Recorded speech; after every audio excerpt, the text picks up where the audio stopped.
Hello, everyone. In this podcast, we are going to be discussing the best Hindi films of the decade 2000 to 2009. And joining me in this podcast is Filmkopath. Filmkopath is a wonderful YouTube channel. They do great film analysis, reviews, and interviews with people in various film industries. They're doing some wonderful work, and please do check out their channel.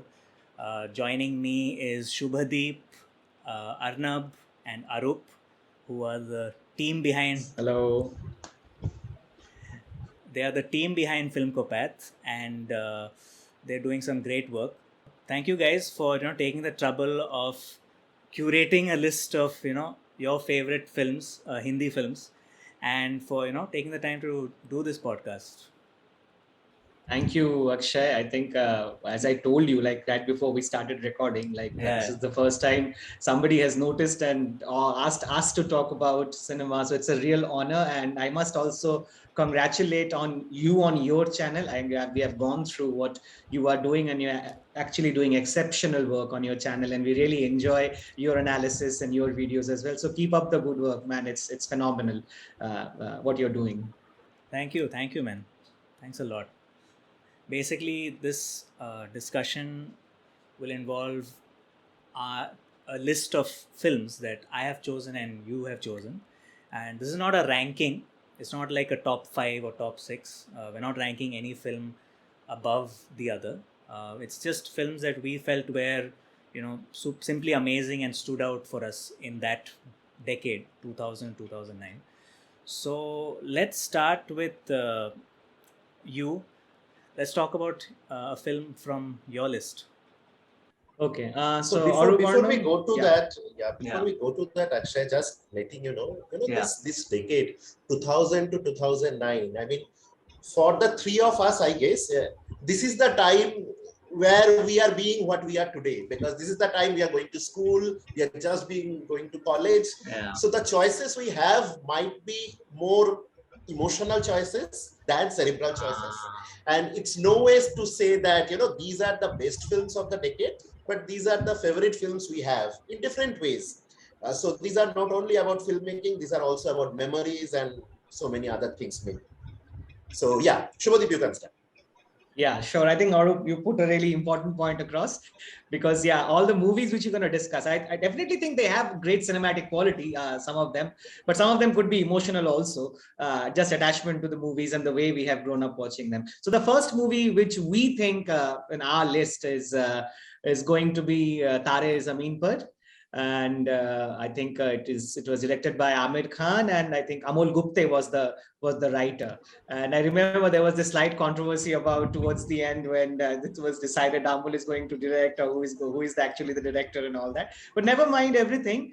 I think it was one of the most brilliant movies of our times at that point in time, not only because of its like the way the treatment of the actor Darshil Safari, who played the character, the central character, the character of the father especially was excellent, the music was excellent. But what I noticed about what that was, like for me personally, when we saw child actors, the child actors used to look good, in the sense that you has no flaw in the faces, and like perfect, like kids who are the best looking in the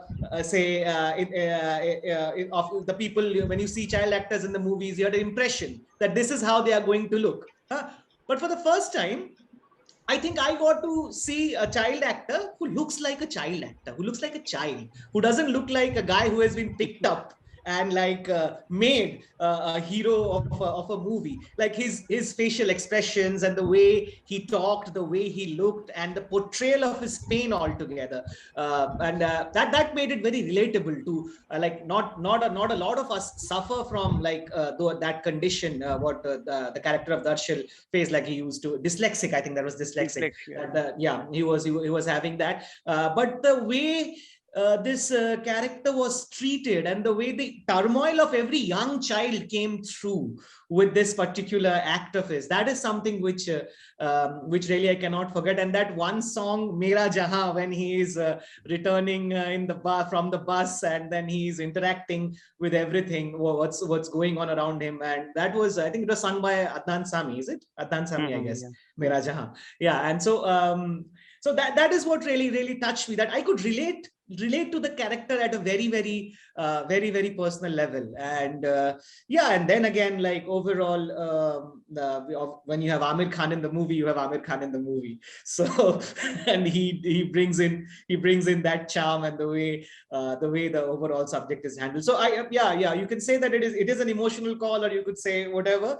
But I think Taare Zameen Par was some sort of my kind of awakening to good cinema, I would say. It was something very refreshing, and something which we had not seen. Personally, I had not seen in Indian cinema at that point in time.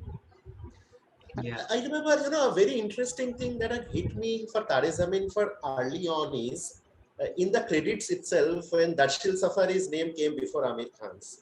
I got into the film from there, because, and then came, the first half, it's all about the child. The hero does not come. Hero, or, that Masiha kind of avatar Amir Khan gets into from there onwards, that does not come. So the first half of Taare Zameen Par stands out for me like anything.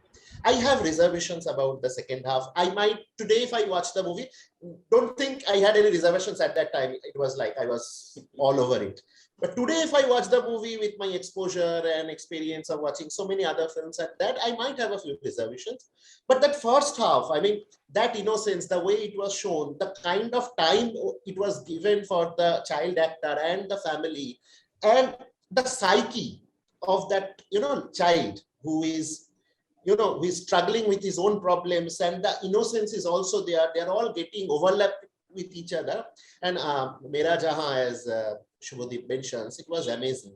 And I cannot forget that one moment, the last song, Kholo Kholo, right, Tana? Kholo Kholo. Yeah, Kholo Kholo Darwaza. Yes, correct. So, while everyone is drawing and we are looking into so many things, that song had very, interesting intricacies. Like, there was this teacher who is supposedly shown to be a very crude kind, who is not the best behaving with the students. And when that Kholo Kholo song is going on and everyone is enjoying themselves, everyone is drawing, that teacher is also in a better mood. He is also laughing, he is also smiling. It kind of gives that one person might not be one single shade. Very interestingly, the film brings on those levels. And then, Darshil draws his painting, and he slowly goes to what Amir is drawing. And then we have his face. The way the camera shows, it slowly kind of exposes to the audience. I cannot forget that pumping emotion I have in myself at that time. That, the guts of feeling all coming together. I think I had cried more than once when I had watched it, the movie. I watched it more than once in the theater. Both times I have cried. Sorry to interrupt. Do you remember that one scene when the father comes to meet Darshil and he's running around in the court? Yeah. Oh my God, that was so heart wrenching. That guy is just, the expression of his anguish through this fast running. Oh my God, that's a tearjerker. I don't know it's Amal Gupte or Amir Khan or both of them, but I think what they did great is getting images of what's going inside the head of a child. That is not a very easy thing to do. He does that. They do that. And also there is like a good, I feel there is a good reference of Calvin and Hobbes in there. I mean, and the way Darshil was like, he has his own world, and that psyche of it has been very well put in front by the makers. I would say it can be Amir Khan or Amal Gupta, and also the way the songs has been integrated in the film. The way, like, let's say the Kholo Kholo Darwaja, the shot that was Arup was talking about, the camera was moving slowly, and if you see that time, the song, the background is playing Khul Gaya Asma Ki Rasta Dekho Khul Gaya, and then gradually there is a thumping noise and the pace is building. We see the Darshil Safari's face, we see him crying, we see Amir Khan's face, and then the memento, the memento builds up. And I remember, like, I have watched that movie 7 times in theater and in different places, yeah, Bombay, Goa, and Kolkata. So I have seen the similar emotions all throughout. That's the highest I have watched a movie in theater, like 7 times in a span of 2 weeks. So that, like, and towards the on the sixth and seventh view, I was just looking around at people and seeing whether it has the same emotion, and it was throughout. So Yeah, and I also remember, it might be a very personal feeling, but then I remember one of my distant relative, one of my aunts, his son was not doing great in academics at that time, and then after Taare Zameen Par released, we visited their home for some time, maybe if I'm not wrong. And then my aunt was telling, I watched the film and I really felt bad of the way I was behaving with my son. Maybe we should care for him more. So that was the kind of emotions that touched upon our audience. And, only today, myself and Shubhadeep, we were talking, it's not easy to make a film which you can talk to your older generation as well as a critic from another country. Taare Zameen Par bridges that. You can talk to one who is not exposed to a lot of cinema, does not know a lot of cinematic language, but the emotion quotient is felt. And you can also talk to someone who is a critic, who will talk to you about cinema, how things are shot and all of that. So that's an achievement for sure. Yeah. Yeah. Yeah, definitely. I think it's like it's an emotionally rich film, like you guys said, and it also created. It started conversation about learning disabilities, right? I think it was not something put on a mainstream, platform, so strongly. And I think I remember a very close friend of mine who is dyslexic. He told me when that film came out, it it just destroyed him. And then like the relatability was so strong, right? So, and through that film he could let his parents know, like, this is what I'm going through. Like, they could visually he could that film could visually convey what he could not convey to his parents, which is such a for me, strong that thing. is for me that is power of cinema. You can be making abstract artistic films and all, but if you can speak the voice of so many people, and as I was saying, give a voice to many people and all, that's where I feel the maker succeeds. Yeah. And I'm like, emotion is like, it's universal. Yeah. Obviously, I think nothing can overpower, supersede emotion with anything else, and that's how I look at cinema. So yeah, Tare Zameen Par still holds a place in my heart. Maybe I would probably would have liked the end to have in a different way, maybe like a Chichore, where they might have not won or something like that. But still, yeah. So Akshay, what's your choice? What's your first film? Luck by Chance. It's a beautiful movie about movies, and I think it's a very impressive directorial debut. I think from Zoya Akhtar, and you could see the confidence of that filmmaker, in that first film itself, and the vast array of characters that it shows, from the film industry, makes it so interesting. Whether it's Rishi Kapoor's character as that producer who's struggling to fund a film, or the two leads, Konkana Sen and Farhan Akhtar's characters, the two struggling actors. Like, everything is it's so realistically done and uh, so beautiful. Like, I think Dibakar Banerjee once said about Zoya Akhtar, he said she's a good fly on the wall. She's got a great understanding of, people and how conversations back behind the scenes are like, conversations behind closed doors, how are they like, and that's like very interesting to watch, when you see that film. Um, uh, Thematically also it's very so interesting because the two characters navigate their ambition in their own way, and uh, Farhan's characters, you can say, sort of like a gray character. He's not entirely, heroic or uh, like a hero. He's not exactly a hero. He's more of a survivor. He's more of a guy trying to do whatever it takes to get that big break. And so that was fun to see.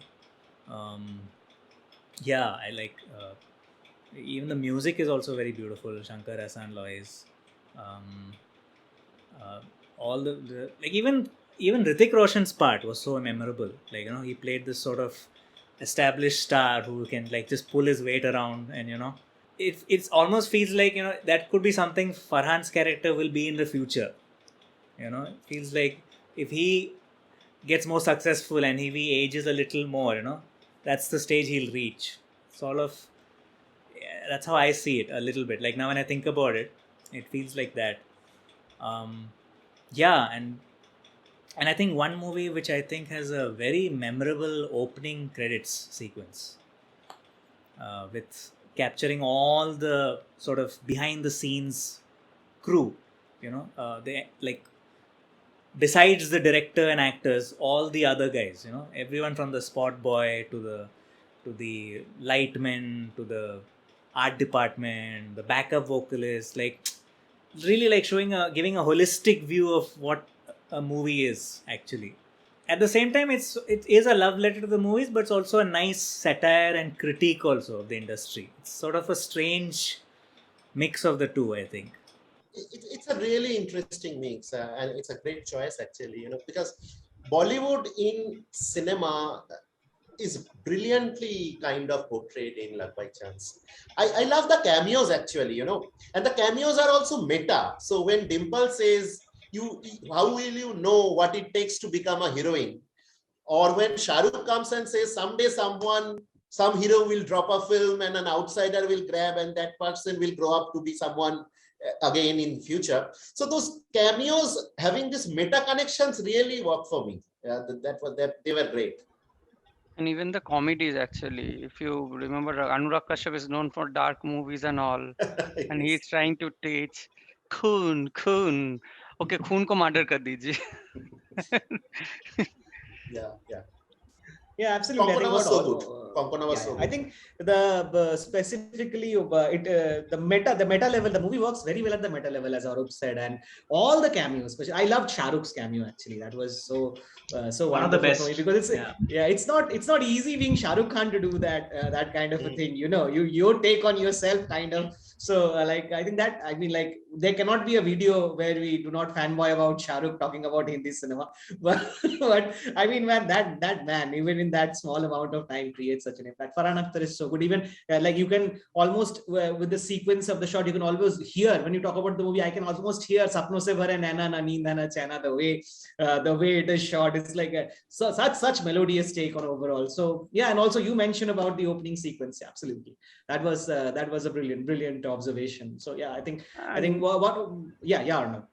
and we saw, probably we have a different image of Rishi Kapoor. So probably from with Luck by Chance and then Agnipath, we saw Rishi Kapoor different in a different way. And even recently, while in Sharmaji Namkeen, when we see Rishi Kapoor, Juhi Chawla together, that reminded me of Luck by Chance more than Bol Radha Bol maybe. But yeah, it's like one in each decade.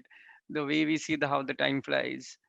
It was now early 90s and then to early 2010 and now into 2020. So yeah, that was I also think you put it interesting. very well, Akshay, when you say that it's also a critique and also a celebration. So that balance, that beautiful balance that Luck by Chance achieves, is to be called out. And thank you for mentioning that. Great choice. Yeah, thank you. So, what is your next pick? Who wants to go? Arup or Arnav? Hmm. Okay, let me probably. I like to go with no smoking. I know, okay, I was talking about emotions and all, and from there I totally moved to something which is Oh very, my very God, what a abstract. movie! I remember Man. watching that in a theater called Stars Theater in Kolkata, and there were hardly 10 people in the theater. And by the time interval happened, we only three of us were sitting. Everyone left. So I mean, I would say that overall, in terms of the production of the movie, it takes a lot of courage to think of a movie to bring in A-listers like John Abraham, uh, Paresh Rawal, and Aisha Takia in her peak days, and someone producing that movie with such a big budget. There is a item song with Bipasha Basu as well, music by Vishal Bharadwaj, and the way the whole concept was done, and Ranveer Shore was also there. That the movie is actually talking about our freedom of expression and how they are curbing it in such a weird and abstract way that it went over and top of everyone's head. Probably that's uh, somewhere Anurag Kashyap in her early rebel days, probably he wanted to make some point. Uh, his first two movies, Paach and Black Friday, were in release when they were released and all. And I think Black Friday released later, but No Smoking was his first true blue release. And somewhere he wanted to make a point about how the of freedom of expression, freedom of art, freedom of speech, or whatever it is, how they are being curbed in such a way. Obviously, we can go in at length about the current socio-political scenario right now, but without going into that, that's something really caught my attention. And then obviously the imagery. There are brilliant images like John Abraham sitting in his bathtub, and then going into the water, and from there somewhere he's going into Siberia. Yeah, it was Siberia, somewhere in Russia. And from there, some mafia is coming in, shooting, and he's waking up in the bathtub and all. The whole imagery kind of it talks about the frustration that it goes on in his head. And a friend of mine told me that was trying to quit smoking. That oh yeah, it becomes so difficult. It's like a strive with yourself, a strive against your impression. That how you can achieve that, and so all the imagery is also makes sense. I mean, yeah, there are a lot of abstract things to talk about. Probably anyone else can pitch in on that. I remember when I had no clue of what no smoking is going to be. It released, as Arnab was suggesting, it was, it had the absolute lukewarm response. And then I had read one review about no smoking. I still remember the tagline. It said, "Here comes a film with its collar up." So exactly that feeling I have still for the film. Anurag at that time had no releases, as he says, and yet he went for a film, yet he went for a theme which is like, which is absolutely niche, but he did not even worry about it. He was absolutely doing what he felt like doing. So the film is indulgent, the film gets a bit irresponsible at times, but it felt that the director is enjoying while making the film. And you will kind of relate to the film in your own different ways, because I relate to the film like, say, you know, the kind of discipline, the corporate discipline every time is imposed on us. It's not only about those, top bosses who is mandating you to follow that.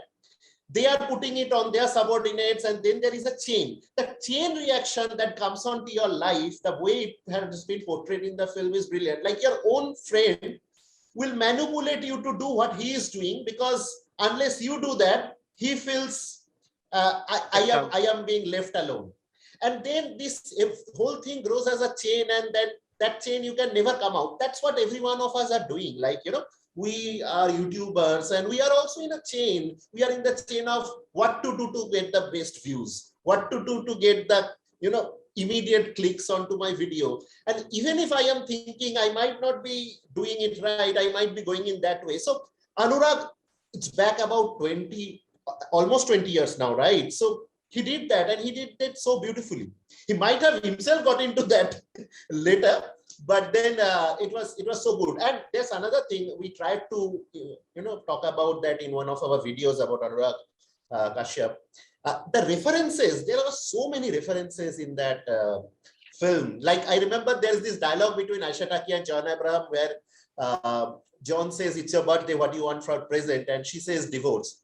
And John says, "Utna budget nahi hai." This comes from one of the American comic strips, and he uses it in so brilliant way. And there were so many others, like there were comic strips, there were comic balloons of people who are talking and all of that. There were so many. So yeah, it's a phenomenal one. And also talking about the generic part, see, he had named the character as K and J. They don't have proper names. They can be Because they anyone. can be any of us, yes. Mm. And there was a pretty long reference to Schindler's List, Schindler's List, where he kind of compares the whole thing that is going in our corporate culture, or for that matter, in the whole society, to the kind of Nazism the Jews face, like when at last K gets kind of burnt. It's kind of a replica of one of the scenes in Schindler's List. And you will also see in one of the frames while they are in their drawing room or something, Schindler's List is actually playing on the TV. So there are a lot of references that's there in the film. And if you catch those references, you get what Anurag is hinting at. And also the creative aspect of Anurag Kashyap. I mean, I remember that Aisha Takia was not comfortable doing a lovemaking scene. So Anurag Kashyap had to think of other way out. So he interestingly used two pillows. John Abraham and Aisha Takia, they are not in their legs could be seen in the frame. They are talking, and the way the pillows are moving and all, it gives a hint at what is happening. I mean, the whole scene, like if you just revisit no smoking, you'll understand what I'm talking about. That's brilliant. That's like how one had to be creative to bring up with something when there are obstacles like that. And that's the genius of Kashyap comes in. He was at his best at that time. Yeah. Anyway.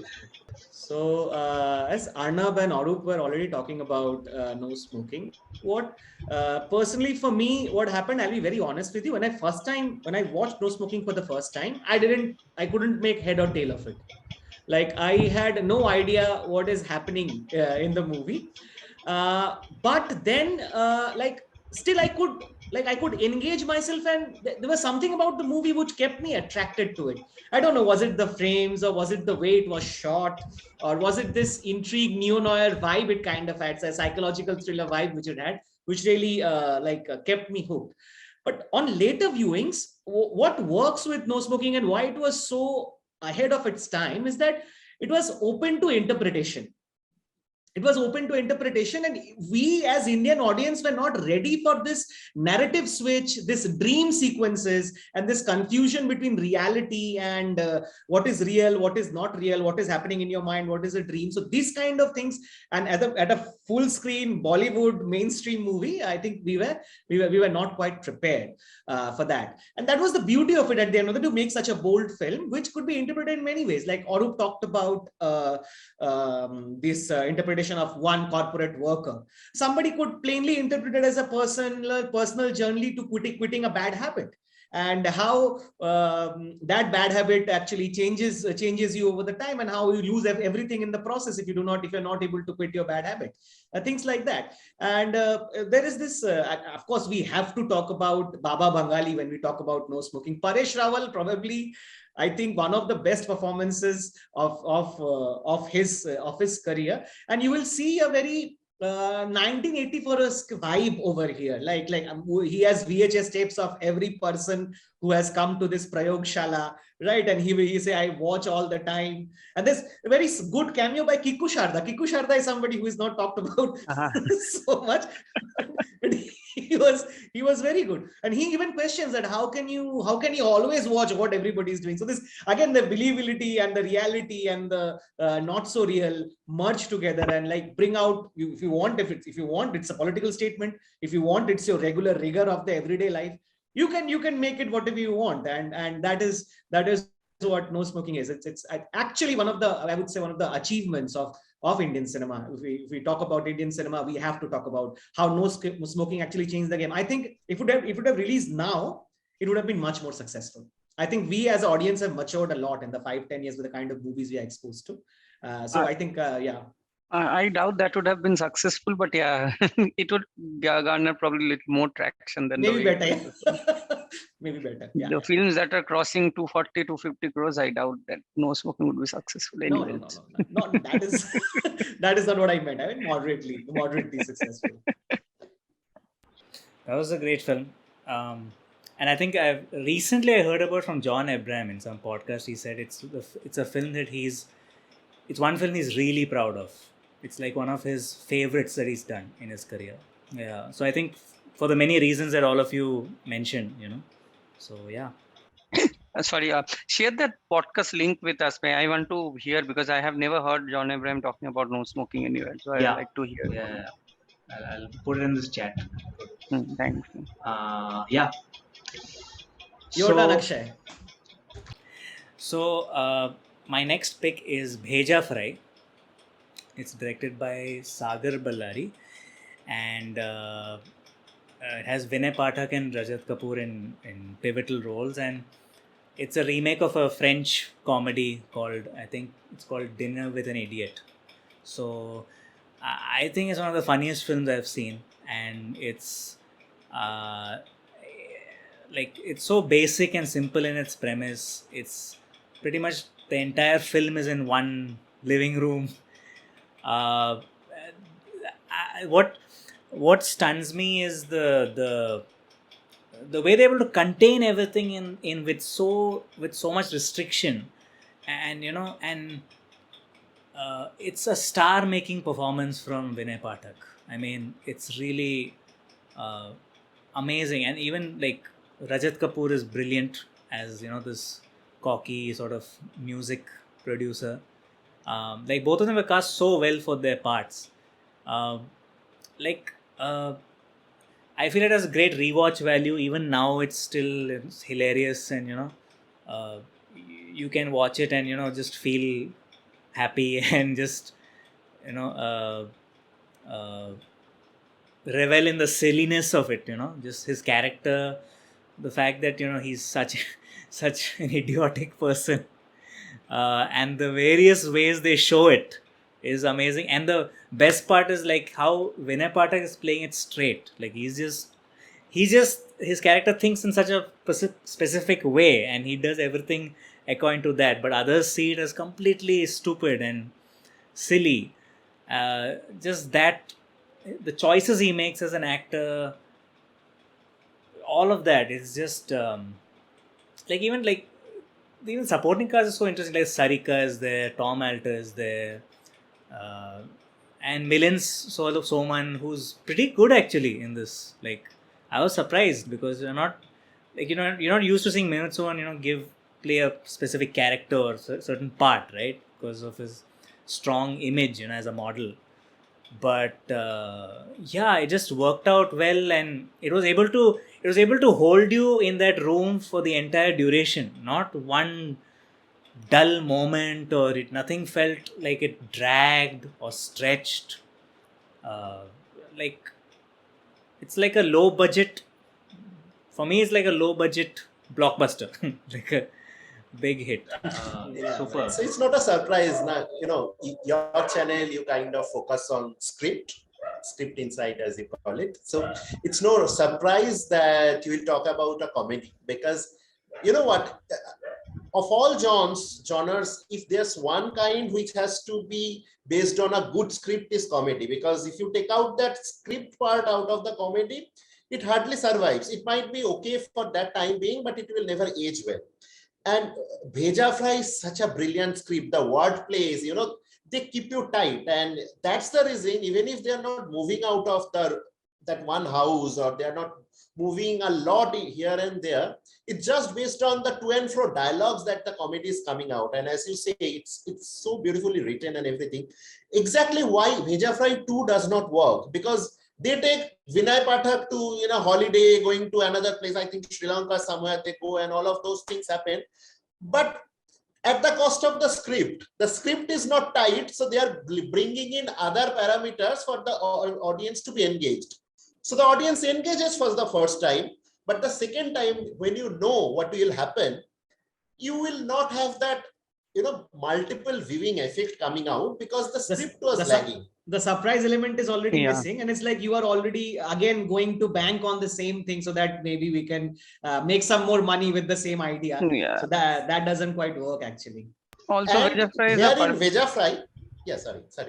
No, also like Bheja Fry is a perfect example about how a movie script should be copied or remade. I mean, it was not an official copy, if I remember. Sorry, official remake. It was a copy. So yeah, so they didn't change anything, and that's one of the reason I feel Bheja Fry 2 didn't work, because they tried to make something original, and if the first idea is not original, how can you make a better film with the same idea which is not yours? So somewhere that idea should Inspired. also.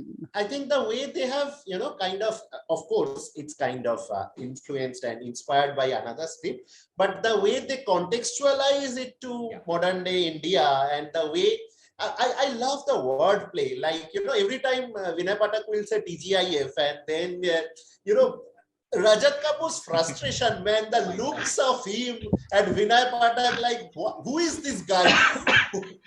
What level can this guy frustrate me? So there are moments and frames where they are not talking. They are just looking at each other and they are like, Vinay Patak doesn't even have a clue. He is a very, very, a man who kind of pisses off everyone. He does not have even a single clue about it. In a naive way. Yeah. And Rajat Kapoor is like, who is he? I mean, take him out of my house. It's a beautiful one. So nice. So nice. Good movie for music fans, actually, because there's so many references to Hindi, filmy music. That's so smartly done, like it can And only after work that, in- Vinay Patak became hot property, man. Like so Yeah, many other movies started coming. Dasvidanya was there, and then there were a couple of others as well. No, none of which worked so good, but like, I mean, his whole range came through very well. Still killing it. I mean, what an actor. He's too good. I can't imagine anyone playing Bharat Bhushan other than Vinay Patak. It's when a role and an actor come together and they marry each other so well, right? It's just brilliant casting. But yeah, Bheja Fry is... And what's amazing is, like last 2 years back, he made Chintu Ka Birthday. He was acting, which was another film pretty much in one living room.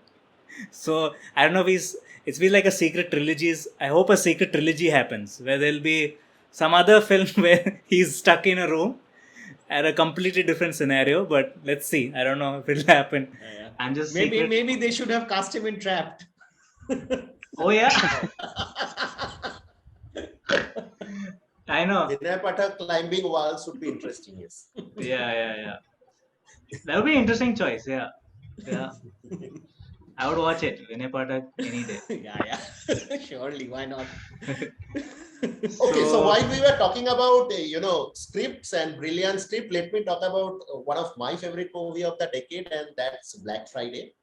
And again, it's a marvelous script. I mean, I can go over Black Friday script for hours, but let's just say this whole premise that the blast happens and the investigative mode is kind of picking clues and going back to why it happened.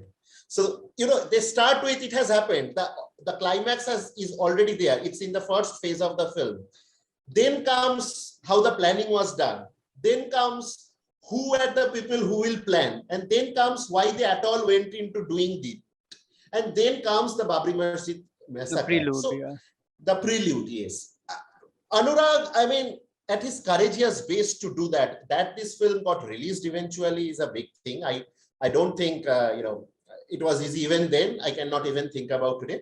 But then, to have this film made and have everything spoken like it should be. And again, the script, as I was telling, I mean, Black Friday is one film that we should be very proud about. And there's so many other things like, things like the color. Every time the investigative scenes are going on, the red color across, Indian Ocean's music, and then that whole sequence with what is the name of this actor, Tampi? Which? Who was with Pawan Malhotra in that toothpick scene? I forgot the name. Oh, acha. He's a very familiar face. I also don't remember. Aditya Srivastava. Aditya Srivastava, yeah, right. I'm so sorry for forgetting that. Aditya Srivastava, this whole episode of Aditya Srivastava not getting a call. And he's frustrated, and eventually he gives in, he surrenders, which kind of means, how people are manipulated, how people are brainwashed, and how it is not at all about giving vent to your emotions, but it is all agendas behind, coming from the left or the right or middle whatsoever. Any destruction, anything which is having a end motive of destroying things cannot come with the right attitude and idea. He kind of exposes the whole thing for both sides in the film.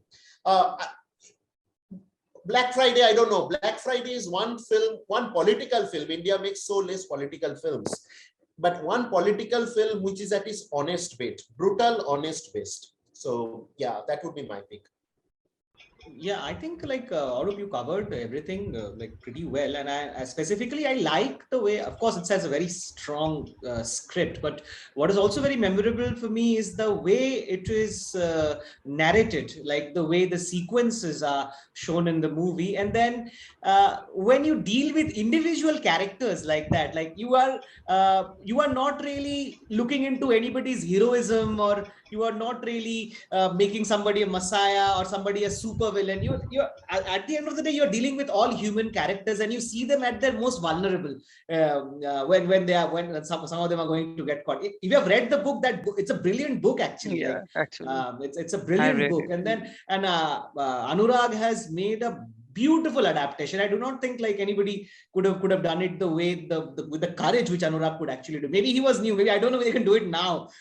Maybe he was new at that point in time, and he was able to channelize it. So human vulnerability and the emotions and how like individuals can get affected with events without even an idea that how big this could be and everything.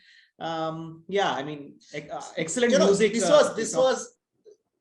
was exactly what we were talking about. We had a chance to talk to Anurag in one of our podcasts with Nadir Labaki, and we asked this question to him: how do you balance your art of cinema and your protest and politics? And he said that I do not.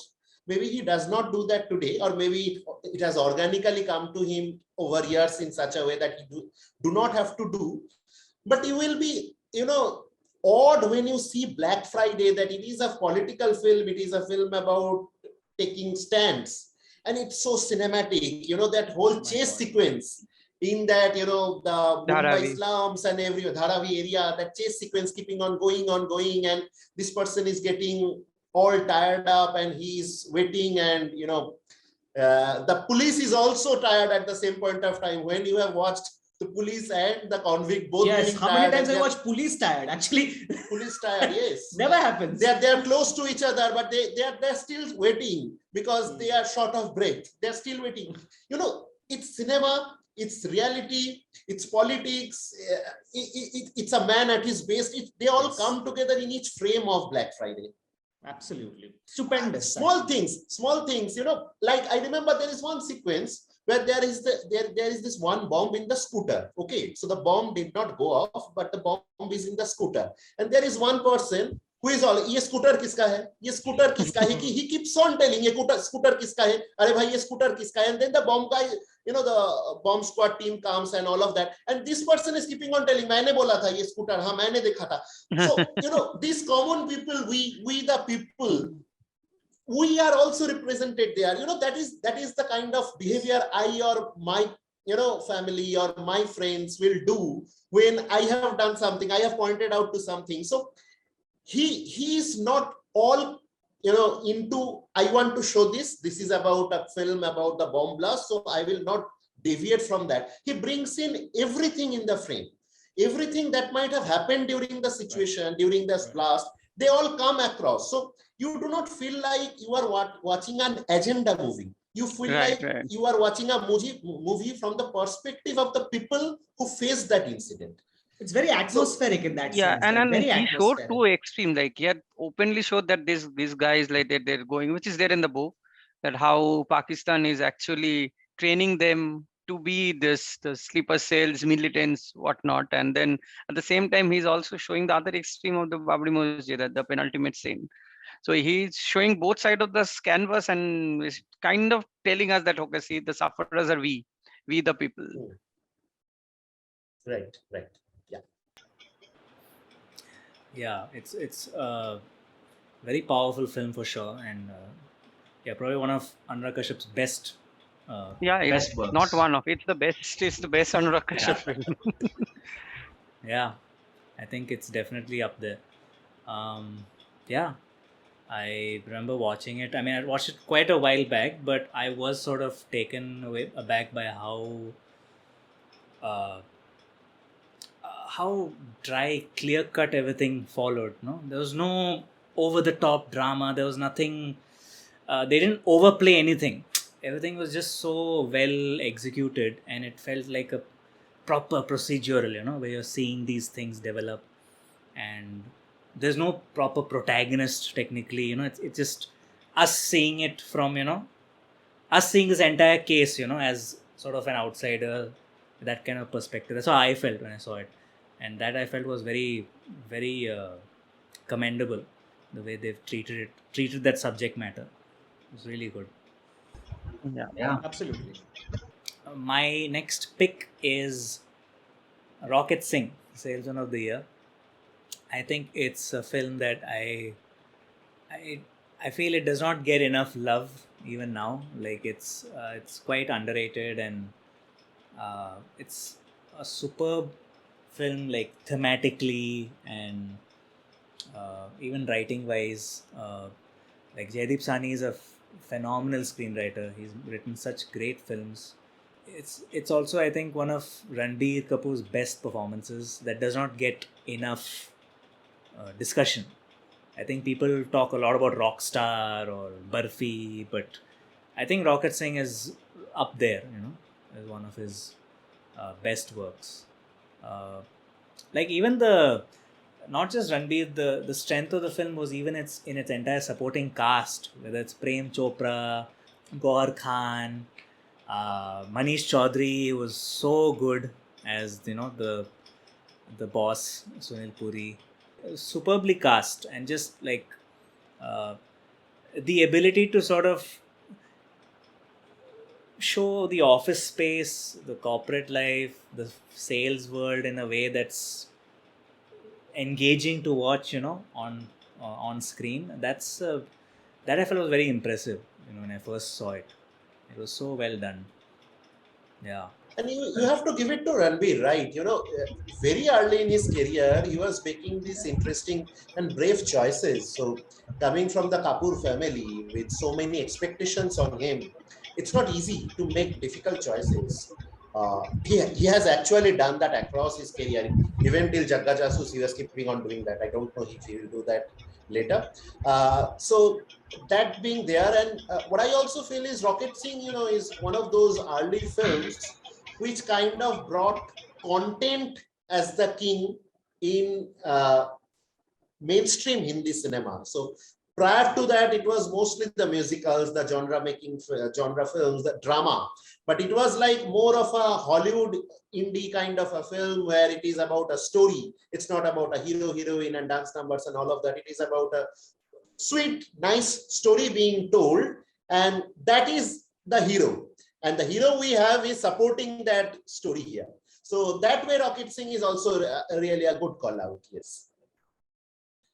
Yes. I think I mostly agree with what both of you have said, and I also feel that it is I think one of a few coming of age stories which actually talks about somebody who is not exceptional in anything, which who is academically weak, who hasn't had a great career, and doesn't belong to like the top echelon. Like if you think about Wake Up Sid, it's again like kind of coming of age, but Wake Up Sid is like coming from a position of privilege, but he's like simple middle class background guy, and he has clarity of what he wants to do, and he goes out there and does his best what he can do. And I think that is one of the aspects of the movie which really was very engaging. And again, you talked about it, Akshay, like so well written. At the end of the day, so well written. The dialogues, the exchanges between the various characters, and like exceptional. I think that's excellent quality, actually. Yeah, it's got this wonderful sort of humor in between, the banter between the characters. Like it's amazing, like the point you mentioned, it's about an unexceptional person, right? But then and he slowly discovers that he has a talent for selling, and he has a talent with working with people. Actually, if you think about, that's his real talent. He can he's seen how people are mistreated, and through those learnings he's he's become a salesman that is not pushy or manipulative or that kind of person. To see that was quite something. And even I remember that even the first teaser of it that came out, Ranbir is in that. I think it's the first time we see him in that get-up, where he's the Sardar and he's in his office wear and he's like, "Ye film." The song, yeah. No, this is like even before that. This was before the song. Like it's just a 40-minute. Like he makes a sales pitch of the film. Like right. Like he has 40 seconds. He's like, 60. He asks, "Do you have 60 seconds?" Just 60 seconds. Then the timer is playing. Like I've never seen a teaser like that. Even the teaser was so inventive. And he says like ये film उन IIT IIM वालों के बारे में नहीं है, ये आपके और हमारे बारे में है. Like 36.8%. That's the beauty of it is, right? Yeah. It's the beauty of it is that talent is not only going by generic definitions. There's so much to talent. You might find talent in so many ways. It's not only about what society endorses and the common understanding of talent. You kind of crave your own talent. You kind of sharpen your own talent. So that's such a heart-melting film. Yeah, it's very well done, and I wish there's another collaboration between Jaideep Sani and Shimit Amin, because both of them, they just work together so well. Like even the other film, the previous film Chak India was so good. That they were able to continue that quality, and unfortunately, I don't know, there's so many factors, I guess, that dictate people's careers. But I think these are this is a writer-director partnership that is really good, and it needs to flourish.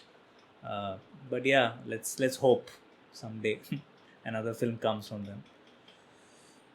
So the next film we're going to talk about is a film that Filmkopath and myself both love. It's Lage Munna Bhai.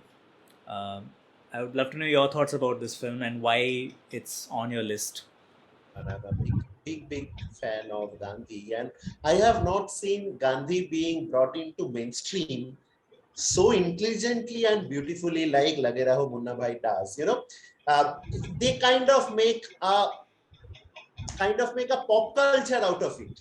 Pop culture of something which is I kind of consider to be backdated, kind of considered to be not so peppy. So they make Gandhi cool. Gandhi is cool, actually. Yes. And then they have this amazing chemistry between Sanjay Dutt and Ashal Varsi. Phenomenal. Of course, Munna Bhai MBBS is also falling in the same decade. So it's kind of an extension. A lot of things that was built in that film kind of gets carried to this film. So we like it better. The characters definitely. But then what I love about this film is this is a very typical film where you take characters which you already know and then bring a theme to it and then make a great film. So, all these attempts, typically what happens is either the characters overshadow the theme or the theme is put in such a way that the characters feel like a bit comic book. They do not come across as their origin stories were. Here you have the flavor of the characters retained as beautifully as it was in the, its prequel in the origin film. And the theme, the Gandhian philosophy and how Gandhi is so relevant even today. I hope he is relevant even today and not only in that decade, but that philosophy that it brings out was amazingly done. And I have really, I absolutely remember I have read it in my local newspapers that after Lage Munna Bhai came, there were actually government officials who thought about cleaning their own office space, who were cleaning their staircases and all of those things. So again, we spoke about similar things. I think we spoke about that in Taare Zameen Par. We are again speaking about that in Lage Munna Bhai. That a good film with good intentions and honesty will connect to the audience, irrespective of, whatever, the star cast is or whatever it is done. If you have that intention and honesty, and if you are telling the right things, there will be a connection built, which Lage Raho Munna Bhai so successfully does. Right. Also, like, to add to what you're saying, one thing is that it's a total banger, right? I mean, it's Hindi cinema at its best. Like, in spite of everything it's talking about, there is this melodrama, and I mean in a very positive sense. There's this melodrama which actually, like, makes you so curious, and you like, Jimmy Shergill is the guy who has lost all the money, and then they are talking on the phone, and you are hooked, and you don't know what is going to happen. Then he goes in and switches on the radio, and he's talking to the Sanjay that is talking to the radio to the father, Parikshit Sahni. And really, you are absolutely at a loss at what is going to happen. Is he going to forgive his son? So when melodrama is well done, like also in Lagaan, I mean, it is the best feeling. Like, when it becomes a tear jerker. There's nothing can match the beauty or cinematic moment as a melodramatic moment can do, something like that. And Lage Raho Munna Bhai has so many of those moments which will actually touch your heart, which will actually make you feel sometimes like the guy was cleaning, as Arup was mentioning. Every time he's going, the guy is cleaning, and he's spitting again, and he's cleaning again, and finally okay, he just said, I will not do it again. He just shows his hands like this, and then again it feels like a very personal victory, because it talks about the common man, and stupendously entertaining along with that. And it takes a character who is generally the character like that, who is very far away from these ideals, from this. That's why, like, I think Lage Raho Munna Bhai actually is better than Munna Bhai MBBS. No disrespect, excellent film, but it is taking a character who is absolutely opposite of Gandhian ideology, and it affects him in such a way. He falls in love with a girl, and he has to become a professor. So it affects him in such a way that his life changes, his tracks changes, and he has a chemical locha in his head, and he becomes a Gandhian. So what more can you expect from a movie? Like, it is entertaining you, it is giving you food for thought, it is so beautifully melodramatic. And if you think in that respect as well, say they talk about this Gandhian philosophy to be chemical locha. It is so right. When we are talking to, say, we had a discussion with Girish Kasaravalli, and I had that question that, do you think it's actually possible to live a life following Gandhi in real life? And he says that maybe not, it's so difficult. So, in a lot of films, which is done, with a kind of idea or an intention that, we will tell and we will propagate Gandhian philosophies as the path to be.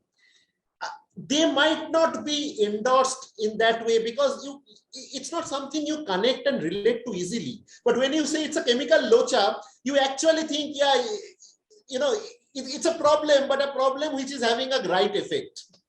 So it's kind of a lot of practicality also brought into the script to sell this idea of Gandhi.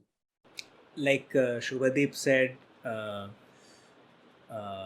it made Gandhi cool. Like, even the word Gandhi Giri became a thing, once the film came out. And like what Arup said, like how it's a great sequel that, retains the characters and retains that flavor of the characters and puts a new theme. And like that's how a good sequel, it teaches you what a great sequel should be like. Like Arup, you had mentioned about Bheja Fry 2, like how the reason why it failed, and maybe if it had followed the same kind of structure, same kind of ethos like the Munna Bhai sequel, maybe it would have worked, Like, even chemical locha, like I didn't realize aisa koi shabd ho gaya, chemical locha. It became so popular with people, right? All those, like, even like Munna Bhai MBBS, Jadoo Ki Jhappi, like those. Like, Hirani knew a way to knew these hook words or these sort of catchphrases to even if you see Japana Tofa Kabul Karo, when yeah. So he does that in meme material, actually. Yeah, whatever he does is meme material. Like, he was able to smartly plug his brand in these lines, right? Like you'll always connect to those movies. Everyone will remember the film because of these very famous dialogues. It was a great time because as we are talking about these films, what I feel is, and what I feel we are lacking today is, today a lot of filmmakers, a lot of our films are making incorrectness or vices to be mainstream, to be baseline, to be things which is cool. Here morality was made mainstream and made cool, which I personally lack so much in today's movie making, where we are kind of showing that the hero does a tit for tat and does it more than what was done to him, and that's cool. That's something you kind of follow. A special Chabis where people are teaching, say, a policeman is a big hit, and no problem with the filmmaking of special Chabis, but I kind of feel that previous films, we had the hero's fall if that hero was making a mistake. But today, the hero succeed, the hero will rise even making a mistake. And the biggest blockbusters we see, heroes rising, taking the wrong routes. But Hirani on those times, how he was making this morality to be mainstream, how he was making, things we have believed in to be cool, as Shubhadeep puts it.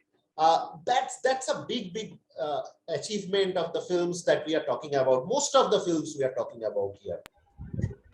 Yeah, definitely. And a great comedy film, which I think is also not too common nowadays. I mean, at least to me, great comedies, great out and out comedies, I feel things have become darker and more gritty and all that's happening. I'm like, okay, it's good on one side, but we need to laugh. We need to have some kind of enjoyment, right? Because you're watching the film to be entertained. But yeah. So what's the next film you want to discuss? You want to discuss Hazaaron ka Sheer, Aisi, right? Yeah. Oh, Huh. Hazaaron Khwaishein Aisi kind of, might be putting it as a special one because I guess it's more English than Hindi. It's Hindi, but then, it's being spoken mostly in English. Again, one political movie that came from the Hindi film industry, like which kind of would be on the top bracket. It starts again, with again, out of brilliant script. Actually, what a script! Hazaaron Khwaishein, what a script! What a script! It starts from go. I think when the beginning there is some some of the lines that appear on the screen, and it starts with Nehru made a big mistake and something like that, and then it talks about Indira Gandhi and all of that. And in a lot of our discussions, Akshay, we have wondered, both of us, we have wondered that how the change in India and Indians happened. Like, this is the same country where in the 40s, before independence, the youth or the people of India, they could have gone to any length, sacrifice anything for the sake of philosophy, for the sake of their own country, for the sake of others. And we are in the same country where we cannot give, an extra penny to the person I am sitting, at the side with. So how did this big change happen in the country? And we always get to know that it might have happened in the 80s when consumerism and everything got struck to the country. Capitalism started in US, and it slowly had its impact coming to the subcontinent and all of that. And I guess Hazaaron Khwaishein Aisi captures that time of transition in a great extent. It's so beautifully captured. So we have these Havelis being turned into hotels, and we have these people who fix it. So like Shiny Ahuja's character is the person who fixes things. These are characters who are emerging. We see how the Naxalite movement had its very strong impact and how it also caused its own death, how it eventually had to fade away. So these are all things happening in Hazaaron Khwaishein Aisi. And as I was telling, the beginning, those few lines say India was moving in different directions, and that India moved into different direction. And after that, India never kind of stabilized to one direction in one thought process is beautifully portrayed in Hazaaron Khwaishein Aisi. And then, in spite of all of that, it's a film about love. And it also kind of shows, you have all of these things. You have the worst tragedy and crisis hitting you to your core. But still, when I see that last scene of Hazaaron Khwaishein and Bawraman, comes up with the end credits, you feel there's still love. Love might still, take this hit as well and carry on. So that's the beauty of the film, and I love it like anything. Now, Arup put it very eloquently, actually. Essentially, we are talking about the story of three people, really. There's Shiny, and there is KK, and there is Chitrangada. Oh my God, Chitrangada is so beautiful. So This, good. so good. And it's three people, but it talks so much about the times those were, the times, and how they are so erratically changing, right? And you look at all the characters, study the character at the beginning of the film, and what happens to them at the end of the film.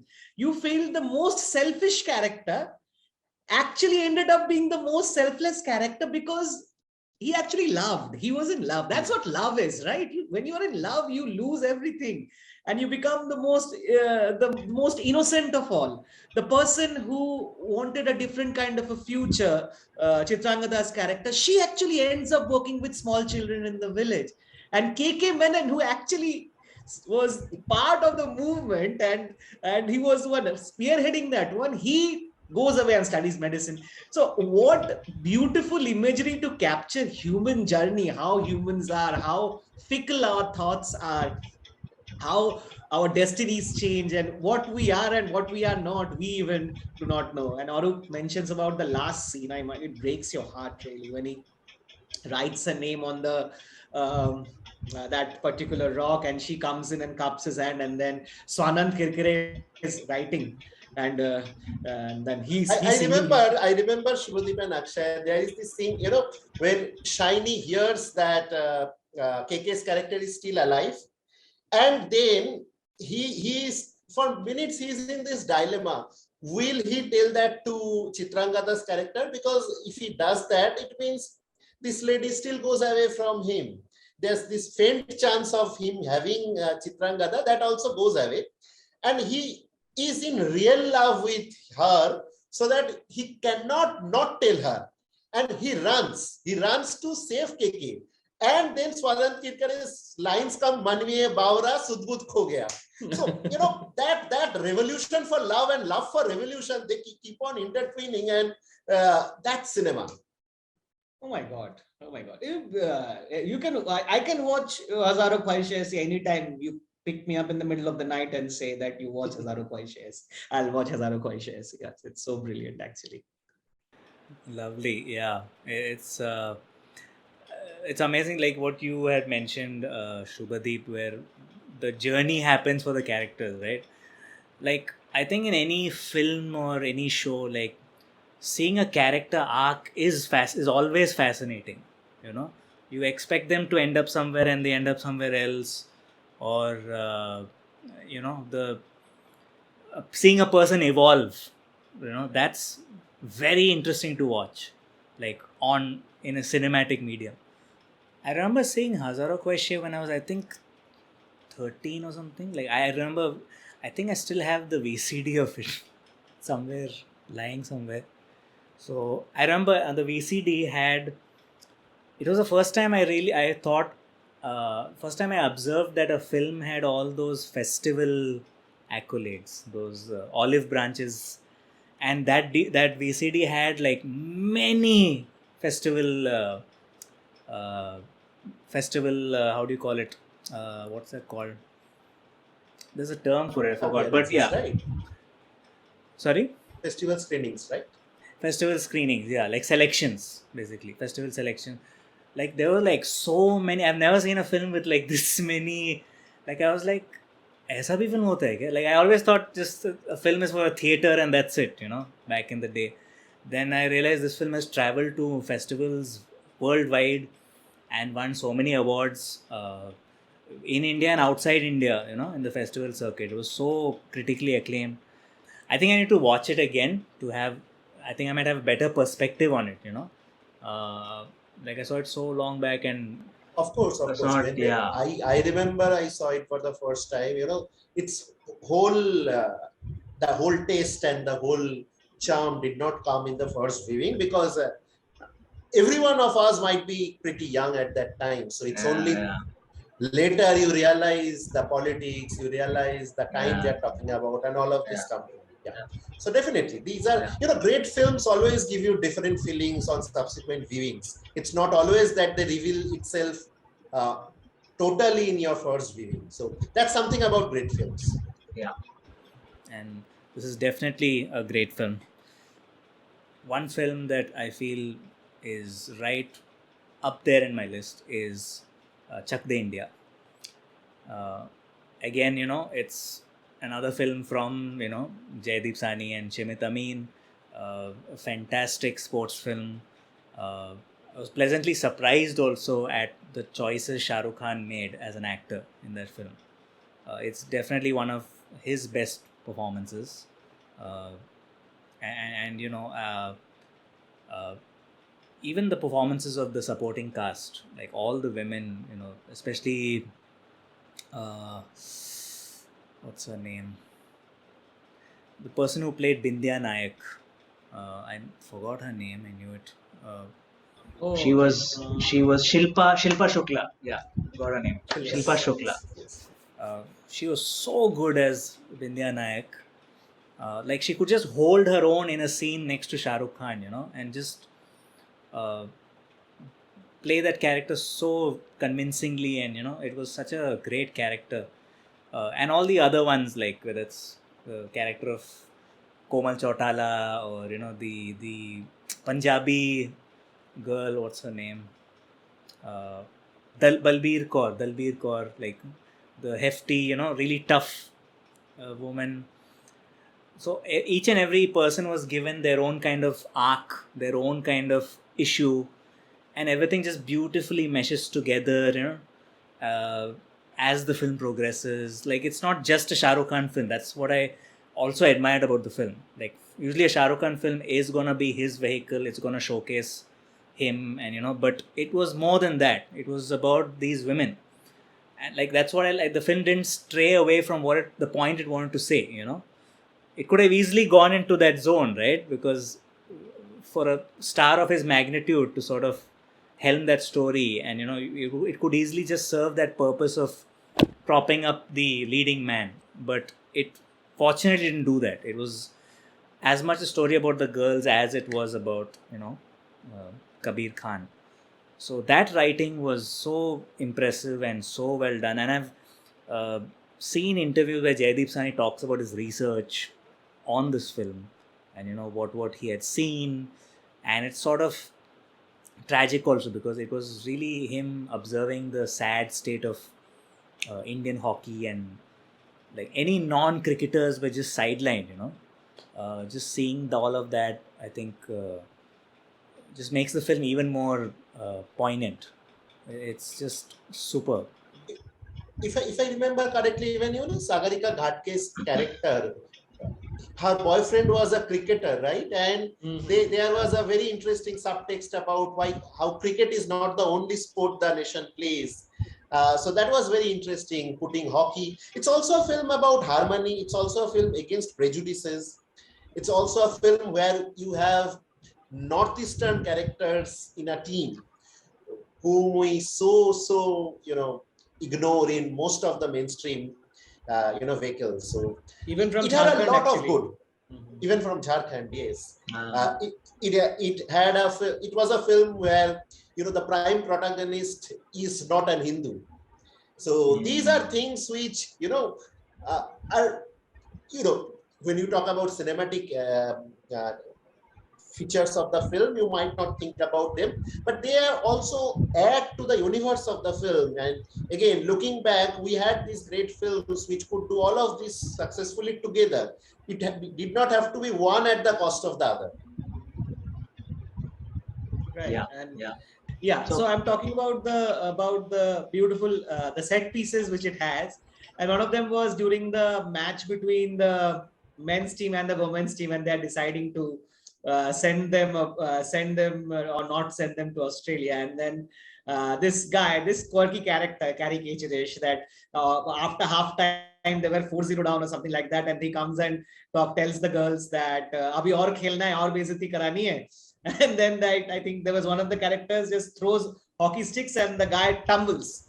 Right?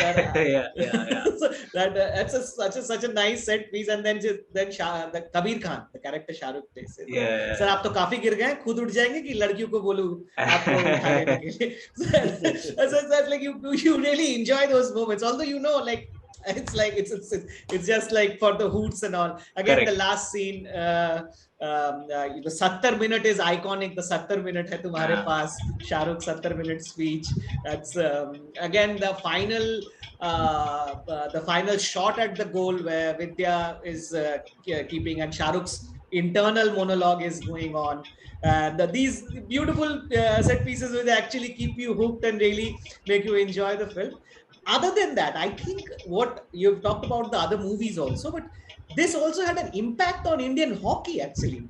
Like I think more people started following women's hockey, and then still when India goes to play hockey tournaments, you will see that when they run the ads, they will run Chak De India. Whether the men's team goes or the women's team goes, if India ends up winning, they will run the tags of Chak De India. And that is what that is how like a cinema wins actually, when it becomes so intertwined with the popular culture. And that's where it is Chak De India has been so very successful that I think Indian women's hockey actually benefited from a movie, which is astonishing really for a cinema to achieve. So yeah, I think that's, and I think it also kind of proves a point that Shah Rukh Khan is beyond a romantic hero. It's not only the romantic movies that he is great at, and he was leading to prove it at that point of time. There came Swadesh, another great film of that decade, and there came Chak De, which kind of proved that mettle of him. We are big Shah Rukh Khan fanboys. Yeah, I think. I also remember the opening this song when they introduce all the players. Oh my God, Chak De, hockey dungi rakh ke. That was, I think, the first ever teaser. I think the first time they were talking about their promoting the yes, film, and then like Chak 1 when they talk about Shah Rukh, and like they talk about all the players. Finally, they talk about Shah Rukh. So I think it came at such an amazing time in his career because his age made him right for the part. It was almost we're seeing a Shah Rukh 2.0. Like, I think now, like Shah Rukh is in his 40s, 50s, you can't really see him as the young leading romantic hero like how he was in the 90s or 2000s. But watching him evolve into this kind of a zone was so good, and it just worked.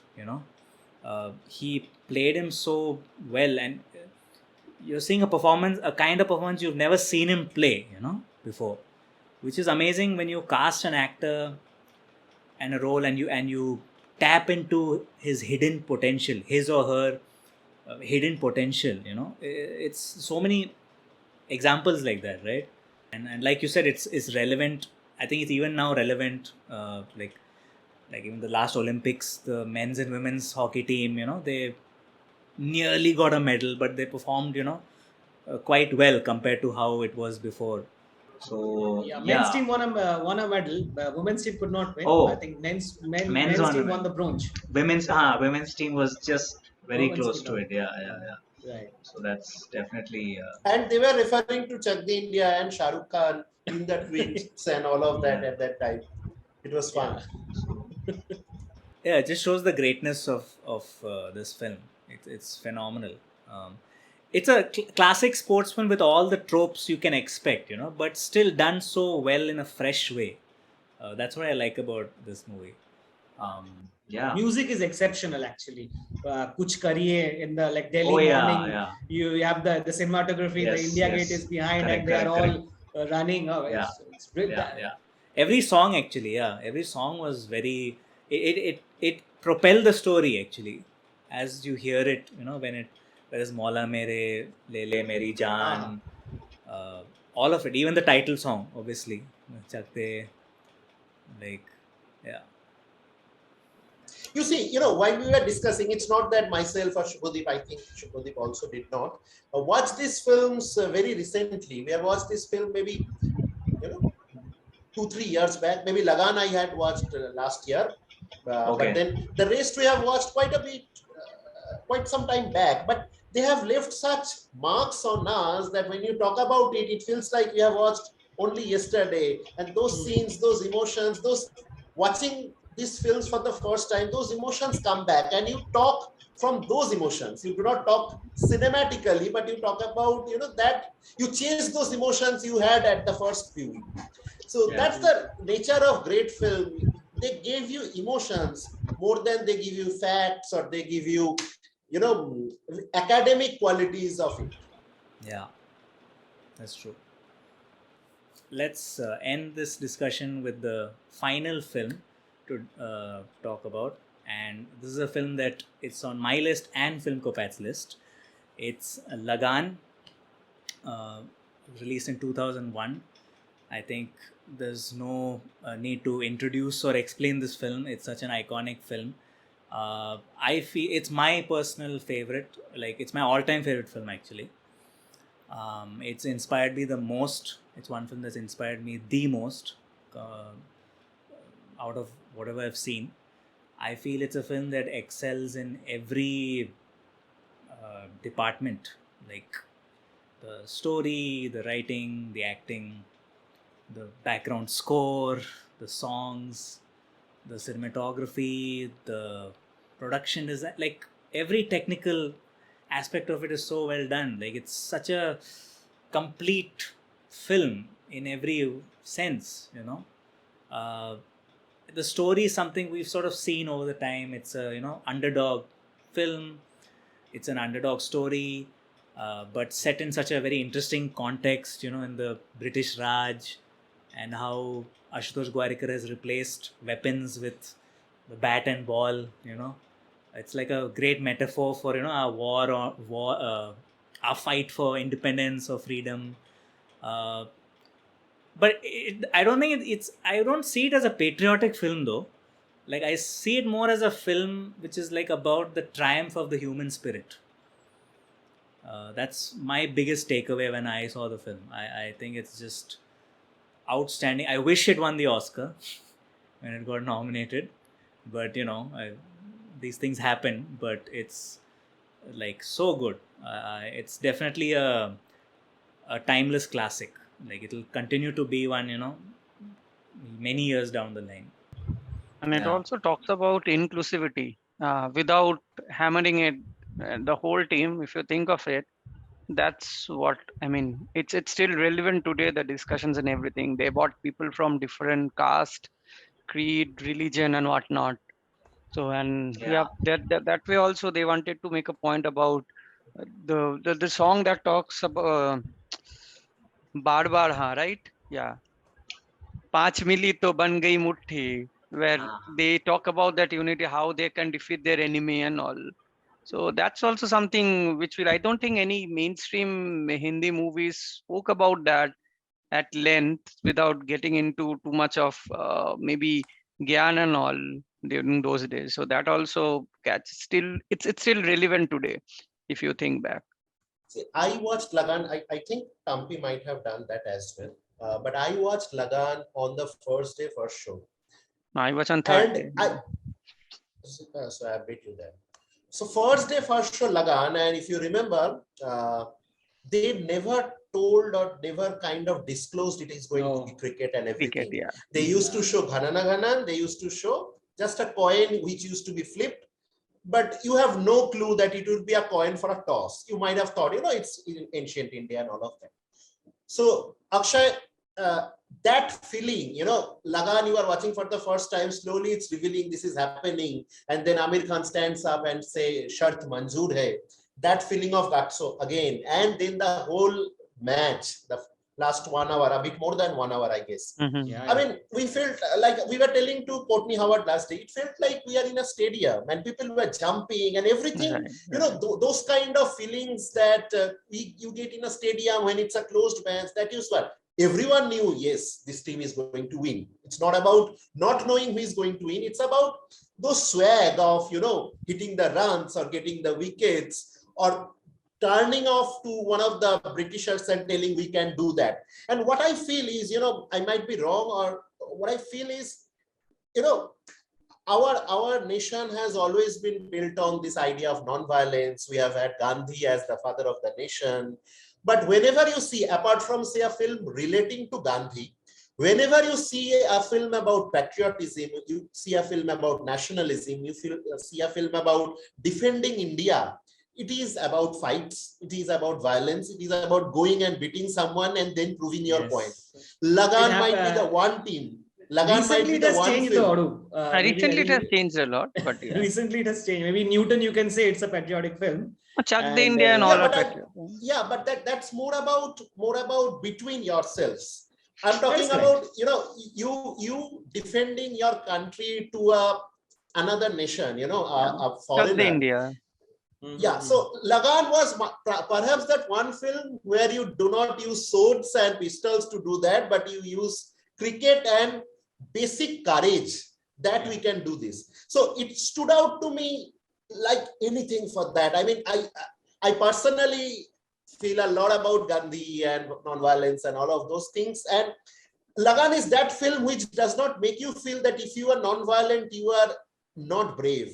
You are still brave, maybe braver than being violent, and yet you stand your ground that I will not take the wrong way to prove my point. So it works at a meta level for me. So it has to be there in any list I talk about. And on films. That note, actually, Ashutosh Gowariker approached so many people. One of the big producer, he said, I can name him. They said, okay, towards the end, let's do one scene that Bhuvan will take the stump and put it on the chest of Captain Russell. And he was like, no, I don't want to change all that. So that's what happened. God. And he was not willing to give money without that. But let's kill that man. Wow. In the end.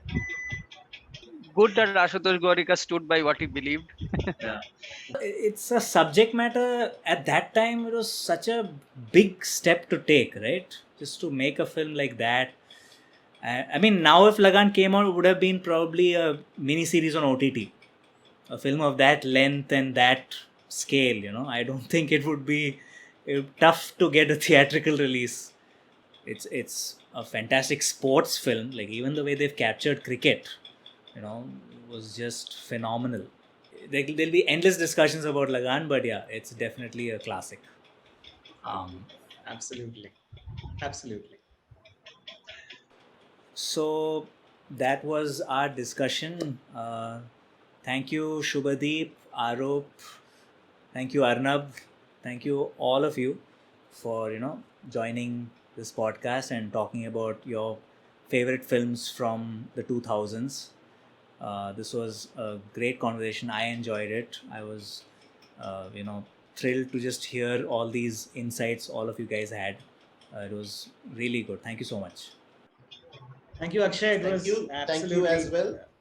We had a great time and it was a pleasure being here with you. And you are doing great and wish you all the success with your channel. Thank you. And best wishes to your channel as well, Filmkopath. Please keep doing what you do. You guys are coming up with great interviews, great reviews, like not just of Hindi, but Indian cinema and beyond. So it's really awesome. So guys, if you haven't subscribed to Filmkopath yet, please do subscribe to the channel. The links to Filmkopath and the social media are in the description below. Please do check them out. They're awesome. So thank you guys. Thanks, mate. Thanks, Akshay. Take care and yeah. Bye then. Take care. All right. Take care. If you like this video, please hit that like button. Let us know your thoughts on this podcast in the comments below. Let us know what are your favorite Hindi films from the decade 2000 to 2009. If you haven't subscribed to this channel yet, hit that subscribe button for more content. Thanks for watching and I'll see you guys next time.